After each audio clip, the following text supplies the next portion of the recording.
Good morning friends. आज हम लोग बात करने वाले हैं बहुत ही प्यारे टॉपिक के ऊपर। आज हम लोग चर्चा करेंगे। मैं आपके लिए बहुत ही प्यारा टॉपिक लेके आया हूँ विधि के छात्रों के लिए। जानिए हमारे कानून के अंदर। चलिए शुरू करते हैं आज का टॉपिक। भ्रष्टाचार निवारण अधिनियम 1978 का भाग फर्स्ट। अधिनियम का उद्देश्य एवं एक परिचय। आप लोगों के मन में प्रश्न आ रहा होगा कि भ्रष्टाचार निवारण अधिनियम 1988 में क्या बताया गया है, तो हम लोग उसके ऊपर चर्चा करेंगे। मैं आपको बहुत आसान भाषा के अंदर बताऊंगा कि इस अधिनियम में क्या बताया गया है। तो ये अधिनियम कब लागू हुआ है, इसको इंग्लिश में इसका क्या नाम है, prevention of the corruption act 1988 का एक महत्वपूर्ण केंद्रीय अधिनियम है, जो 1988 का अधिनियम 49 से, अर्थात ये अधिनियम 1988 में 49वां अधिनियम है। यह अधिनियम 9 सितंबर 1988 को लागू एवं प्रभावी हुआ था। एनफोर्सेड बाय लॉ 9 सितंबर को यह लागू हुआ था। यह अधिक विस्तारित अधिनियम तो नहीं है, लेकिन भारत की पार्लियामेंट द्वारा गागर में सागर, मन छोटे शब्दों में बहुत बड़ी बात किया जाना, हम लोगों के अंदर ये मुहावरा है। ये प्रयास किया गया कि इस अधिनियम के कम से कम धाराओं में भ्रष्टाचार निवारण से संबंधित समस्त प्रावधान कर दिए गए हैं।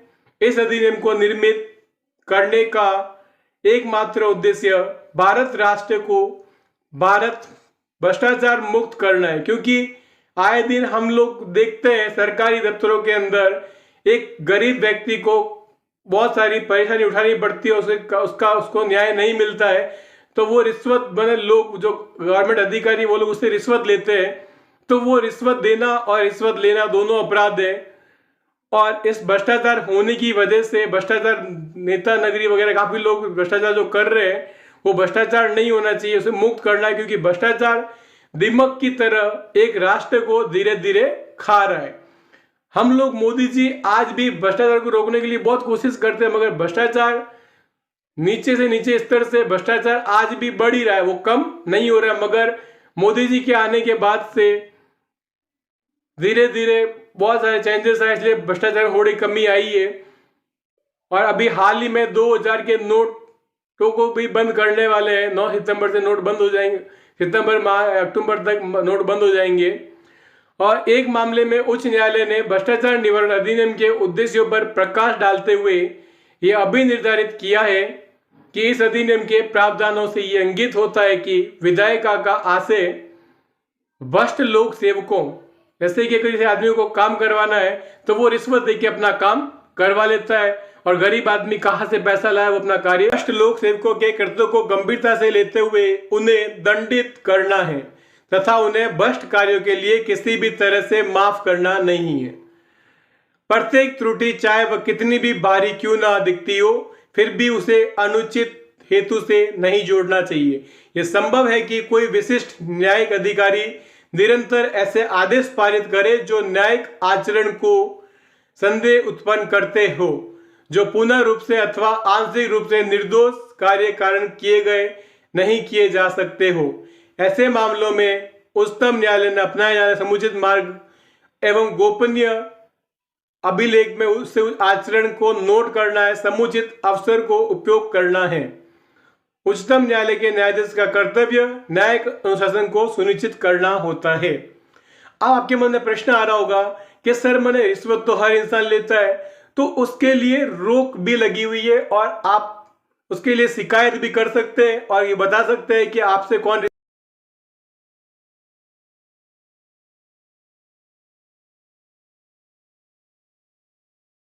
और समस्त संबंधित व्यक्तियों से न्यायालय के सम्मान सुनिश्चित करना है। न्यायपालिका के लिए सम्मान उस समय बढ़ता नहीं है जब निचले स्तर के न्यायाधीशों की उम्र के रूप से आलोचना की जाती है कि ये छोटी उम्र के क्या करेंगे। सार्वजनिक रूप से उन्हें डांट फटकार लगाई जाती है।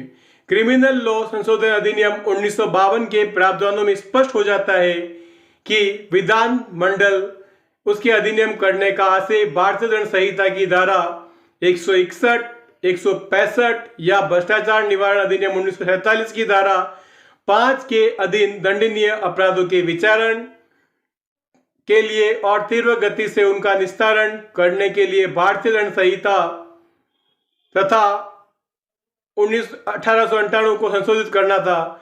एक सत्र न्यायाधीश या एक अतिरिक्त सत्र न्यायाधीश या एक सहायक सत्र न्यायाधीश के स्तर के विशेष न्यायाधीशों की नियुक्ति इन सभी अपराधों का विचारण करने के लिए करना था, और न केवल इन सभी अपराधों का विचारण करने के लिए विशेष न्यायाधीशों में अन्य अधिकारिता निहित करना था। उनके अधिकारों का उनको पालन करना चाहिए था, और उनके अधिकारों को जो उनको बताया गया था उन धाराओं पर उनको जिन्होंने कोई अपराध किया उन्हें वो दंड मिलना चाहिए था, बल्कि उन्हें उन सभी अपराधों के भिन्न किसी भी अपराध को अंतर्गत करने वाले मामले का विचारण करते समय शक्ति प्रदान करता है। उस विचारण दंड प्रक्रिया संहिता 1800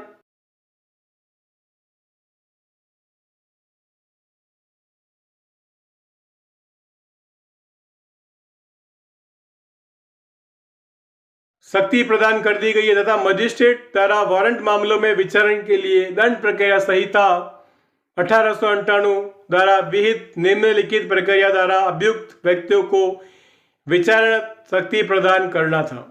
विशेष न्यायाधीशों को, स्पेशल जज को न्यायालय को बिना ही एक जूरी या निर्धारित सहायक के मामले में विचारण करने वाले सत्र न्यायालय समझे जाते थे।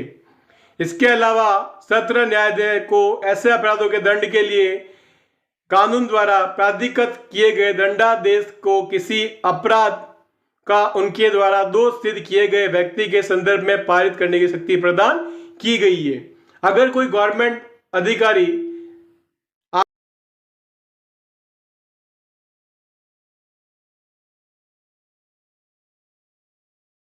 उच्च न्यायालय में निहित की गई अपील एवं पुनरीक्षण की शक्ति का प्रयोग किया जाना था।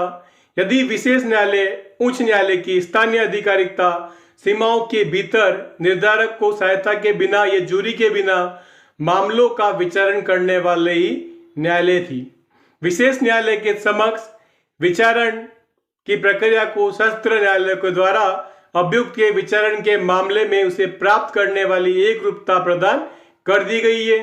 ऐसे प्राइवेट व्यक्ति भी जो लोक सेवक के साथ षड्यंत्र करके और उनके सक्रिय मौनुक अनुकूलता के साथ हड़पे ते पाए जाएंगे, भ्रष्टाचार निवारण अधिनियम के अधीन दायी होंगे। अगर कोई व्यक्ति सोचता है कि मेरा काम अगर नहीं हो रहा है और मैं थोड़े से पैसे देके अपना कार्य करवा लेता हूं, तो उस व्यक्ति को भी चुप नहीं रहना चाहिए और ये चीज नहीं सहन करनी चाहिए। उसे अपने साथ जो नुकसान हो रहा है उसे आवाज उसे उठानी चाहिए। उसे जो हानि हो रही है, जो भी परेशानी हो रही है, उसके खिलाफ उसका आवाज उठानी चाहिए। लोक सेवकों के द्वारा निवारण अधिनियम रमेश चंद्र जैन बना मध्य प्रदेश राज्य 1991 के मामले में इंपॉर्टेंट केस है। इस केस को वापस मैं नाम लिखवा देता हूं। रमेश चंद्र जैन बना मध्य प्रदेश राज्य 1991 के मामले में आवेदकों ने जो 4 परिवहन कंपनियों के भागीदार थे, पार्टनर थे, सह अभियुक्त बैंक अधिकारी की मदद से ट्रक खरीदने के लिए बैंक से ऋण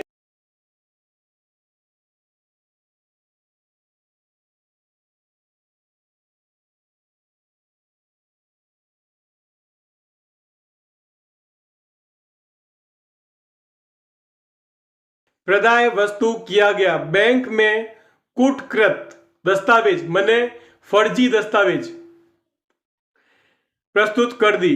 परिवाद विशेष न्यायालय भ्रष्टाचार निवारण अधिनियम 1955 की धारा 5 तथा दंड संहिता की धारा 120 ख और 468 तथा 471 के अधीन आरोप विरचित किया गया।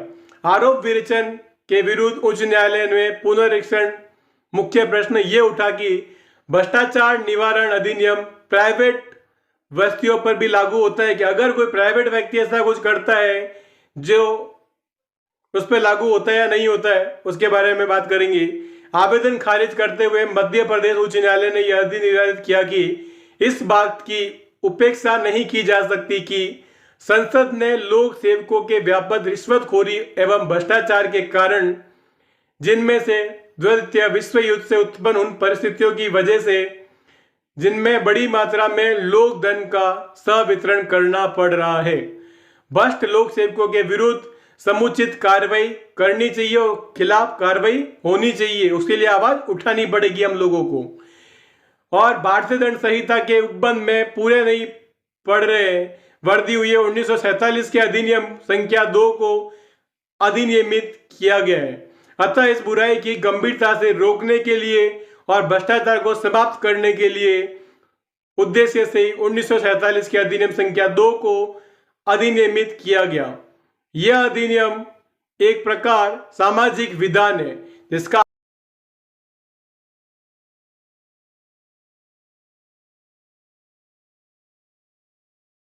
अधीन लोक सेवकों को प्रत्याभूत संरक्षण को छोड़कर लोक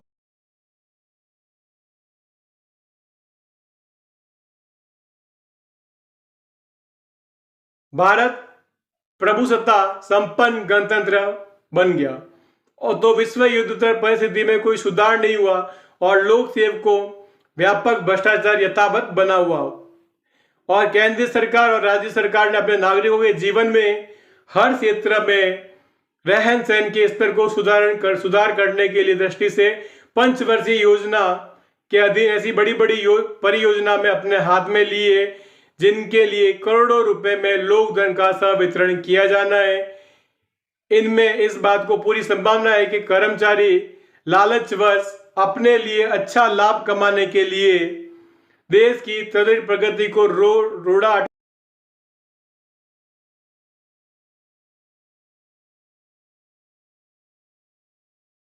कारगर रूप से निपटने के लिए हाल ही में भ्रष्टाचार निवारण अधिनियम 1988 अधिनियमित किया गया है। अंत में ऐसे प्राइवेट व्यक्ति को भी जो लोक सेवकों के द्वारा साथ षड्यंत्र करके उनकी सक्रियता मौनुकुलता से लोक निधि को हड़पते पाए जाएंगे और ऐसे भ्रष्ट क्रियाकलाप के लिए भ्रष्टाचार निवारण अधिनियम के अधीन दायी होंगे। ऐसी परिस्थिति में प्राइवेट व्यक्ति भ्रष्टाचार निवारण अधिनियम के उपबंधों को अधीन आरोपित किए जाने से नहीं बच सकते।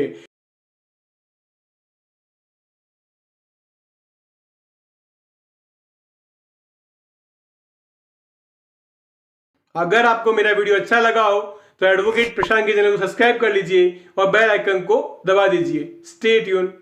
Thank you.